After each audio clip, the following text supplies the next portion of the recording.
She went from being a self-reliant city girl managing her own career to giving her entire heart and financial support to an unemployed stranger overnight. But this isn't just a story about romance. It's a story about deep empathy, about hidden sacrifices, and about how a woman's kindness can sometimes lead her into the most unpredictable storms of life. Welcome to True Love Diaries. Today's story was sent to us by Tonni from Bangladesh. This is her story, shared exactly the way she told it to us.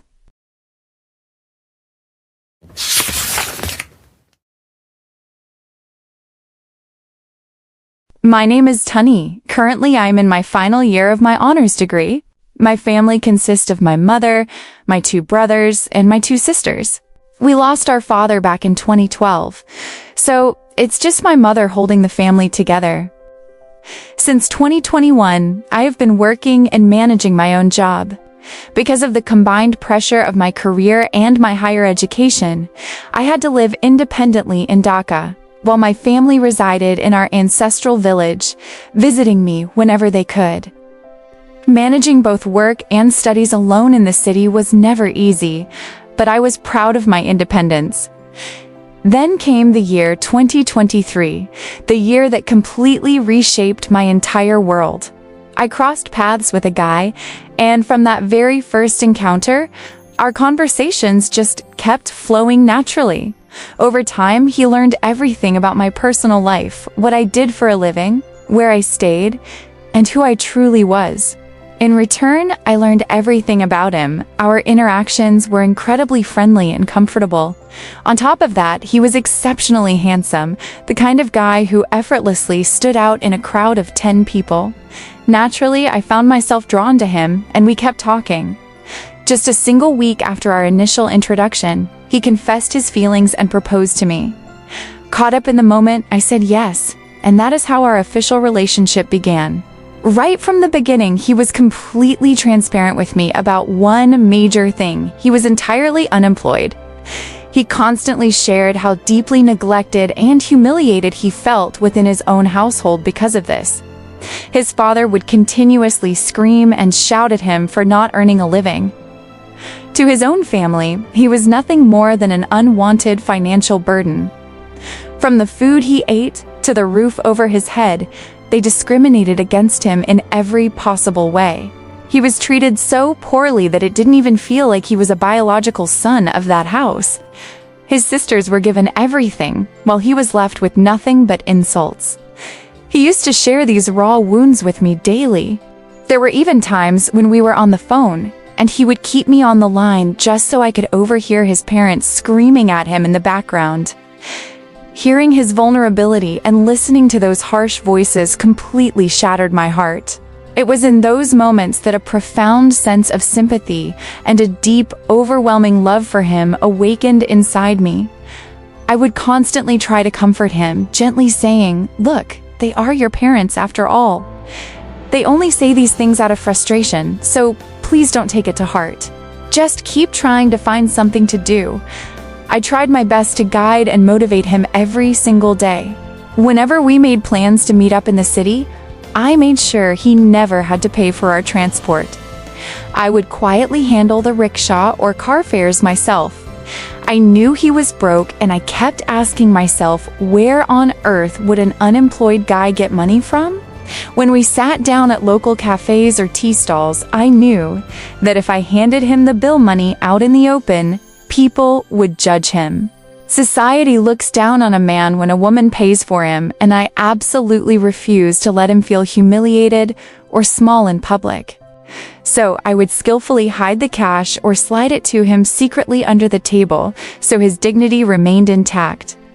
Throughout the entire duration of our relationship, I never let him spend a single penny of his own. I bore the entirety of our expenses, from our meetings to every little thing in between. I took care of it all. At one point during those early days, he looked at me and softly admitted that he felt incredibly guilty taking money from me. I looked back at him and reassured him, "It's completely fine. I love my job, and financially, I am doing perfectly well. You don't need to worry about money at all. Just accept it. They often say that some relationships don't develop any depth even after 2 long years. But within just 2 short months, our mutual understanding and emotional bond grew incredibly deep. Seeing how strong our connection had become, I approached him one day and said, "Look, I'm not interested in just playing boyfriend-girlfriend anymore. I'm at the age where I should get married, and so are you. Besides, a man doesn't stay unemployed forever. At some point in life, everyone finds their footing and starts earning. Right now, when you have absolutely nothing, I am holding your hand. I only hope that when you finally achieve success, you will treat me like a queen." He looked into my eyes and promised, "Of course I will. You are standing by me when I have nothing, so you will definitely be the queen of my life." Hearing his reassurance, I smiled and suggested, "Then let's just go ahead and get married." His face grew tense as he replied, "My family will never agree to this right now. If we want to do this, we have to get married secretly, hiding it from the rest of the world." He reassured me, promising, "Let's just secure the legal marriage contract in secret for now. Once the right moment comes, I will handle my family and gradually break the news to them." Trusting his words completely, I agreed. Many might wonder why I didn't try to introduce him to my own family first, or push for a proper family arrangement. To be honest, I didn't see the point back then. I knew he was entirely unemployed. If his family found out he wanted to get married in that state, they would have made his life a living hell. On top of that, my own family wasn't in a position to sincerely accept an unemployed guy as their son-in-law either. So I figured it was best to keep both families completely in the dark for the time being. Testing the waters one day, I asked him, "Do you think your family will ever accept me in the future?" He replied with absolute confidence, saying, "Why wouldn't they? You hold a great corporate job and you are beautiful. With your qualifications, they will embrace you happily. And even if they don't, it doesn't matter. I'll leave everything and come to you. You already earn well enough to support us." His reassuring words lifted a massive weight off my shoulders. I chose to put blind, absolute faith in his love. Not long after that conversation, he showed up at my Dhaka apartment completely out of the blue, without any warning. Walking through the door, he looked straight at me and said, "Tonni, get ready right now. We are going to get married." I was caught off guard, but looking into his eyes, I couldn't bring myself to say no. And just like that, on December 15th, 2023, we officially tied the knot. On what is supposed to be the biggest, most joyous day of a girl's life, not a single friend or family member of mine was present. The marriage registry office was filled only with 10 to 12 of his friends, who acted as the official witnesses. The marriage contract set the dower at $300,000 in local currency, with $100,000 marked as paid upfront. But the harsh reality was that he didn't hand me a single coin. I even had to pay the official registry fee out of my own pocket. The reason was always the same. He was broke, so where would he get the money? Prioritizing my husband's dignity over everything else, I quietly cleared all the expenses using my own savings, and we headed back to my apartment. From that moment on, we began a very strange and complicated married life. Because his family had absolutely no inkling about the wedding, he had to live a double life, acting out a daily routine. He would spend the night at his family's house. The next morning, the moment he woke up, he would rush straight over to my apartment. After spending a little time with me, he would head back. Then, after I finished my long shift at the office and returned home in the evening, he would show up at my place again. He would stay with me until 11 or 12 at night before rushing back to his parents' house. We dragged this exhausting routine out for about 2 months. Right around the 2-month mark, he came to me one day and announced that a massive fight had broken out at his house. Refusing to stay there even a second longer, he packed up all his clothes, personal belongings, and moved into my apartment permanently. Once he settled in, he started pleading with me, "Tonni, please see if you can manage a job for me at your company. If you can arrange something, we can work together in the same office." I comforted him, saying, "Don't worry, I will try my absolute best." Until something works out, just stay here with me and don't stress. And just like that, we began living together full-time under one roof. Our morning routine became fixed. I would wake up early, cook our meals, and head out for my corporate job, while he stayed back alone inside the apartment all day. But an idle mind truly is a devil's workshop, a reality I didn't foresee at the time. Spending hours trapped alone within those four walls, he gradually fell into a severe, toxic game addiction. He became completely consumed by the virtual world of the mobile game PUBG day and night. His eyes remained glued to that screen, slowly carving an invisible rift into our beautiful relationship. Staying trapped inside those four walls day after day, he eventually fell into a severe, toxic addiction. He became completely consumed by the virtual world of the mobile game PUBG. Then came a day when I had my day off from the office. He was lying down on the bed, buried in his phone playing PUBG, and I was leaning over his shoulder, watching his screen from above. Suddenly, it seemed like he lost a match. In a split second, he took the anger and frustration of that virtual defeat out on me. Out of nowhere, he turned around and slapped me across the face with full force. For no reason at all, except that he had lost his game. I was left completely frozen, staring at him in utter shock.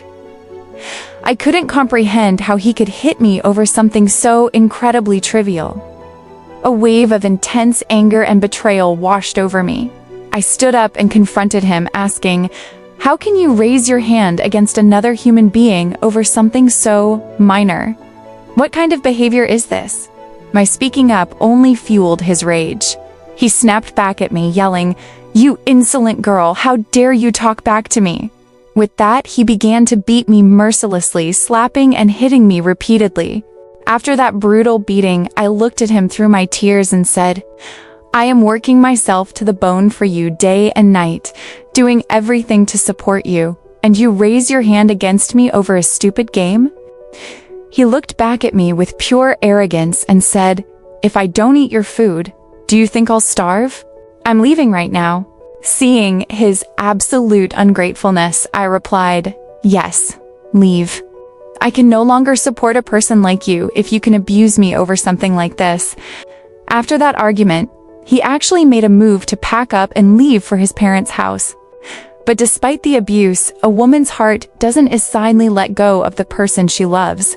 As he was walking towards the door, I stopped him and said, "All right, look, it's fine. You don't need to leave your home in the middle of the day over a petty argument. Just stay." And so, I made him stay, and we kept living together. Things seemed to settle down superficially, but he became fiercely secretive. He never shared his phone password with me and would never let me look at his screen. Even though we were legally married, he kept his relationship status on social media set to single. On the other hand, I would proudly upload pictures of us together on my profile, but he would always change the settings to hide those posts from his friends and acquaintances, so no one would know he was married. The truth behind all this secrecy finally unraveled one night while he was fast asleep. I don't know how, but that night, I somehow managed to unlock his phone. He was deep in sleep. The moment I opened his messaging apps, my heart sank. I found endless chat logs of him flirting and texting with numerous other girls. The shock was so intense that I woke him up right in the middle of his sleep. Holding the screen in front of his face, I broke down in tears, crying, "What is all this? You are a married man, you have a wife at home, and yet you are late night texting all these other girls. How can you do this?" Even after being caught red-handed, he didn't show a single ounce of remorse. Instead, he casually replied, "You are already in the house as my wife. Those other girls are just outsiders. I am only talking to them to pass the time." Hearing him say he was doing it just to pass the time completely shattered my soul. I sobbed uncontrollably and said, "You need to pass the time? I come home exhausted after working a full-time job, cook for you, take care of you, and ensure you want for nothing. Why do you need to turn to other girls to pass your time when I am right here? If I was neglecting you or using my job as an excuse not to give you time, it would be understandable. But how can you talk to other girls like this while I am right by your side? As I sat there crying hysterically, he turned the blame entirely on me to cover up his own guilt. He pushed me away and shouted, "I am not staying with a girl like you for another second. You are a psycho. You are just blindly suspicious. A guy can have female friends and I have my own freedom. Why shouldn't I be allowed to talk to them? I am not going to live with your psycho behavior anymore. I am going to divorce you." When he demanded a divorce, all my remaining patience and affection instantly shattered. I stood my ground and snapped back. "Fine. Give me a divorce. I am not staying with an ungrateful person like you for another second." Seeing me answer back so defiantly, his rage boiled over again. He lunged at me and started slapping me repeatedly across my face. As he was hitting me, I screamed through my tears. "You put me through all this misery day and night, yet your family has absolutely no idea that you even married me. I won't take this anymore. I am calling your father right now to tell him everything." In the past, whenever he mistreated me, I would threaten to expose him to his family out of anger, but because I valued my husband's dignity, I could never bring myself to actually do it. This time, however, the wound went too deep, and I couldn't hold myself back anymore. I dialed his father's number directly. When he picked up, I told him, "Your son married me." Now, while being married, he is doing all sorts of toxic things, late night texting other girls, and now he refuses to live with me. You are his father. Tell me, what am I supposed to do in this situation? Hearing this, my father-in-law immediately denied it from the other end, saying, "No, that's impossible. My son could never do something like that." I held my ground and firmly replied, "He did exactly that. And I have all the proof right here." He then questioned me, "How did this marriage even happen? Did you force him into it? Or did he marry you of his own free will?" I answered, "Why would I force him?" 10 to 12 of his own friends were present as witnesses during the ceremony, while absolutely no one from my side was there. Hearing the details, his tone softened and he said, "All right, don't escalate this any further. I'll see what's going on and come over to your apartment tomorrow." He then took down our address. Later that same night, around 11 p.m., my father-in-law kept me on the line while he called my husband on another line to confront him. He demanded, "Did you actually get married? Tell me the truth. How exactly did you marry this girl?" Trapped, my husband couldn't deny it anymore. He confessed to his father, saying, "Yes, I got married." His father then asked, "Do you want to build a life with her?" My husband replied, "Did I get married just to throw it away?" "Yes, I want to live with her." I sat there in the dark, listening to every single word of their conversation with my own ears. After they finished talking, I called my husband back late that night. I asked him, "Was it really necessary to create such a massive scene with me? Why couldn't you just settle things peacefully?" He tried to sound reasonable, shifting the blame back onto me by saying, "You just refuse to understand that I married you because I love you. You are my wife, so just act like a wife at home. Why do you have to interfere in what I do outside?" I fired back, "If a husband is flirting with other girls outside, any wife in the world would interfere. However, after talking it through that night, the tension between us cooled down, and we reached a temporary mutual understanding." The next morning, he came back over to my apartment, knowing that my father-in-law was scheduled to visit. I spent the entire morning cooking a massive meal and preparing the house. It was late afternoon by the time he finally arrived. That was the very first time he saw me face to face. After meeting me, he agreed to accept our relationship. He said, "Since my son chose you and married you himself, who am I to object? He is my only son. Why wouldn't I accept his choice? All right, I accept this marriage. He then took my mother's phone number and gave her a call to discuss the situation. Many people might assume that this phone call was the first time my own family found out about the marriage, but that wasn't the case. My family actually found out much earlier. The landlord of my Dhaka apartment happened to be a close friend of my older brother. Naturally, when a guy was consistently visiting my place morning and evening, the landlord noticed and immediately informed my family. So, they had already known the truth long before that day. Before leaving, my father-in-law explicitly told me, "Make sure you come over to our house during the Eid holidays. You will celebrate Eid with us this year." Following his invitation, I stepped into my in-laws' house for the very first time on the night right before the Eid Lady HA celebrations. Upon my arrival, my father-in-law welcomed me with the utmost respect and warmth, treating me exactly how a family should welcome and honor their daughter-in-law. It was during this Eid celebration that a few other members of his extended family finally found out about our marriage. After that, I started visiting their house every now and then. At that time, my corporate office was located in Motijil. One day, during a casual conversation, I shared with him, "My office is all the way in Motijil, and a massive chunk of my monthly salary goes just toward commuting fares. Since I can't travel by public buses, I am thinking of using my savings to buy a scooter or a scooty for myself." Hearing this, he looked at me with deep envy and regret, sighing, "Despite being the only son of my father, it was a massive dream of mine to own a bike. But even after begging my father countless times, he never bought me one. It's amazing how easily you guys can just fulfill your wishes like that."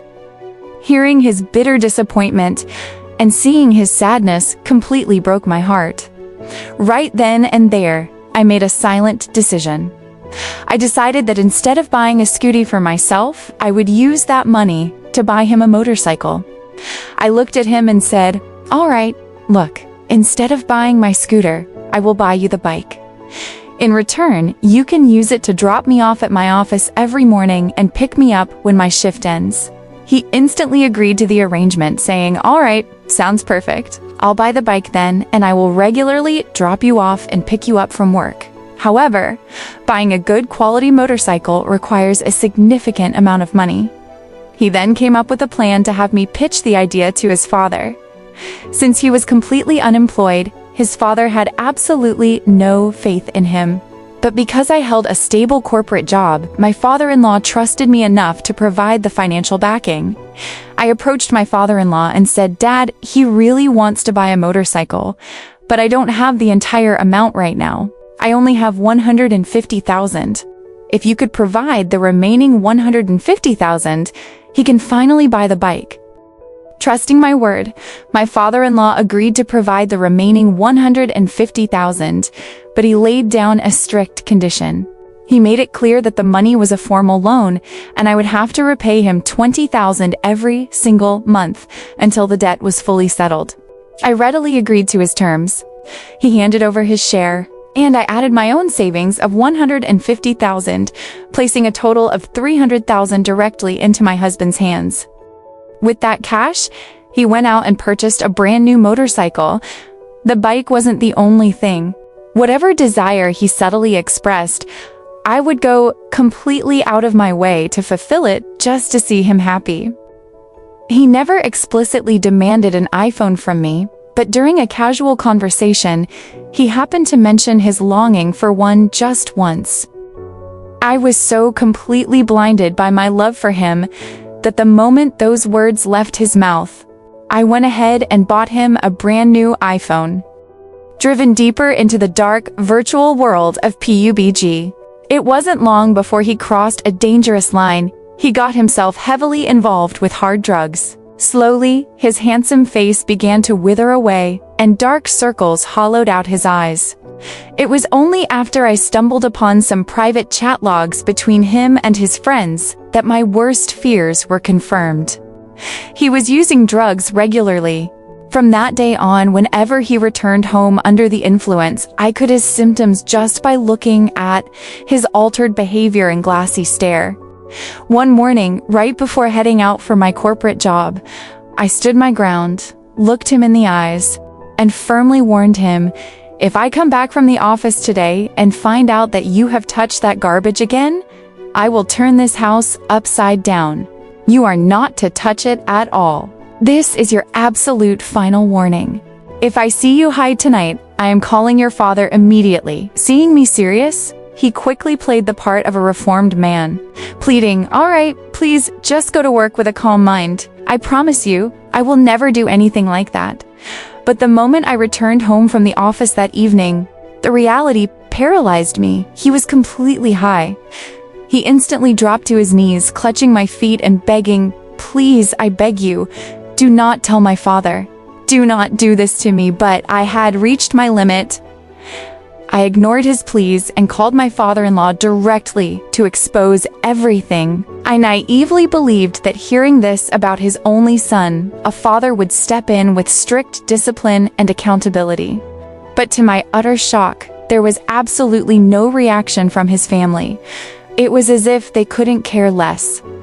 In fact, whenever a major fight broke out between us and he stormed out of my apartment, his parents would welcome him back into their home in that drug-addled state without a single question.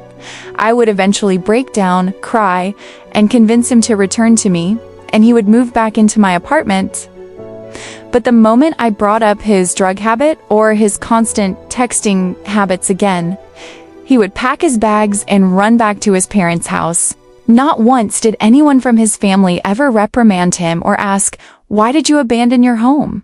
Why are you leaving your wife all alone in the city while you sit here?" They never offered a single word of guidance.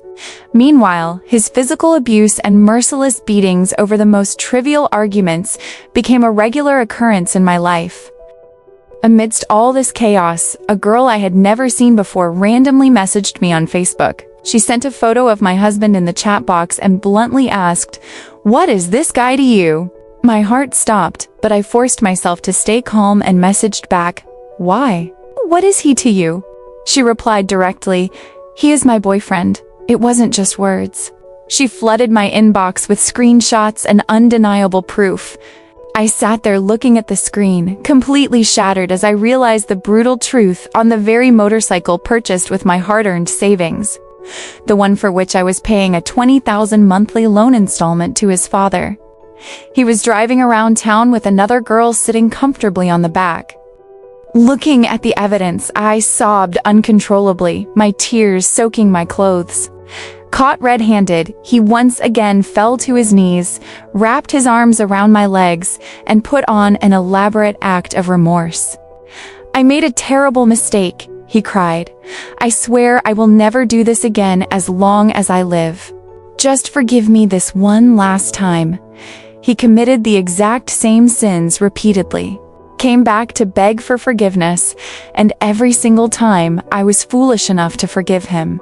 Many would ask why I tolerated such massive betrayals. The truth is, I was terrified of this society. If the label of a divorced woman attached itself to my life, society would never look for the man's faults. They would point fingers at me, claiming, "There must be something wrong with this girl's character. That's why her marriage failed." Terrified of that stigma and desperate to guard my dignity, I chose to endure 1,000 cruelties in absolute silence. Before I knew it, 2 years had dragged by since our secret wedding. Yet, his torture didn't slow down. It only grew more vicious. It was a holy day during the month of Ramadan, and after fasting all day, I was exhausted, quietly setting up the table for the evening iftar meal. Right before the call to prayer, he suddenly cornered me and started screaming at the top of his lungs, "Why can't you finish setting up everything well before the adhan?" This is exactly how people from the slums behave. Having fasted all day, hearing such vile insults from my own husband right before breaking my fast completely broke my spirit. Tears streaming down my face, I asked, "A human being has been fasting all day for God. How can you treat her like an animal right before the call to prayer?" Hearing my defiance, his eyes turned predatory and he barked, "You think you can talk back to me? That's it. I am leaving this house for good right now. I stood tall, looked him dead in the eyes, and shouted back with every ounce of strength left in my soul, yes, leave. Get out of my life. I can no longer endure this inhuman torture for another second. When I told him to leave in the heat of that argument, he actually turned around and walked right out the door. Just like all the other times, I didn't reach out to stop him or beg him to stay. But this time, he has created a situation that I never, in my wildest dreams, saw coming. Over the course of our 2-year marriage, whenever a massive fight broke out, we would go at most a day or two without speaking. Somehow, he would always end up texting me, and if he didn't, I would swallow my pride, hold his feet, cry hysterically, and drag him back to our home. We had never been completely cut off from each other for an entire month. But this time, everything is different. He has blocked me out completely, severing all communication. Despite that, for the past few weeks, I have been the one constantly sending him messages, swallowing my dignity over and over again. I texted him, I want to save our marriage. Please, just come back home. But his reply from the other side was cold and final. No, I am never going to live with you again. Today, standing before hundreds of thousands of people, I want to say this out loud. I still don't want this marriage to break. Maybe I will find a way to survive without him, but the cheerful, happy Tonni inside me will die forever. A deep, agonizing scar will remain in my heart for the rest of my life. But my absolute biggest pain is this: I love him too deeply. The thought of another girl taking my place, building a home with him, walking down the street holding his hand, that is a sight I will never be able to bear. I don't want him to walk into anyone else's life. I want him to stay in mine. That is all I want. Can you hear me? I still feel an overwhelming wave of affection and longing for you. Every single night I drench my pillow in tears, crying for you. But remember, these tears will dry up one day. And on that day, even if you cry 1,000 tears and fall at my feet, I will never return to your life. I am begging you for the absolute last time, calling out to you today with thousands of people as my witness, please just come back. I am already supporting you entirely with my own income. I have zero expectations from you. I have never taken a single coin from you, nor do I ever want to. As long as there is breath and strength left in my body, I will work myself to the bone to help you get established in life. Just come back to me. Dear audience, we have just witnessed the raw, heartbreaking fragments of Tonni's reality. If we analyze her journey, it is incredibly tragic. The deep empathy, unconditional financial sacrifices, and emotional resilience she poured into a man who continuously shattered her trust is something very few human beings are capable of offering in this modern world. Despite the physical abuse, the dark spiral of addiction, and the visual proof of infidelity, Tonni is still fighting with everything she has to heal the broken pillars of her marriage. To the husband, if our voice ever reaches you, for the sake of your own future and the sacred vows you took, we genuinely hope you break free from the toxic traps of addiction. Leave the double life behind and recognize the diamond you have at home before she is permanently lost. To the elders and families involved, we hope a mature, responsible intervention takes place to find a peaceful, just, and lasting solution to this deep-seated crisis. We sincerely pray that this home heals. But if destiny dictates that this bond is beyond repair, we pray that Tonni finds the strength to pick up her shattered pieces, embrace her independence once again, and move toward a peaceful, beautiful future. Have a story of love, heartbreak, or raw resilience to share with the world? Send it to our email address in the description below. If Tonni's tears reminded you of the depths of unconditional love, please share your thoughts in the comments. Don't forget to like, share, and subscribe to True Love Diaries for more real-life journeys. Until next time, guard your heart and keep believing in love.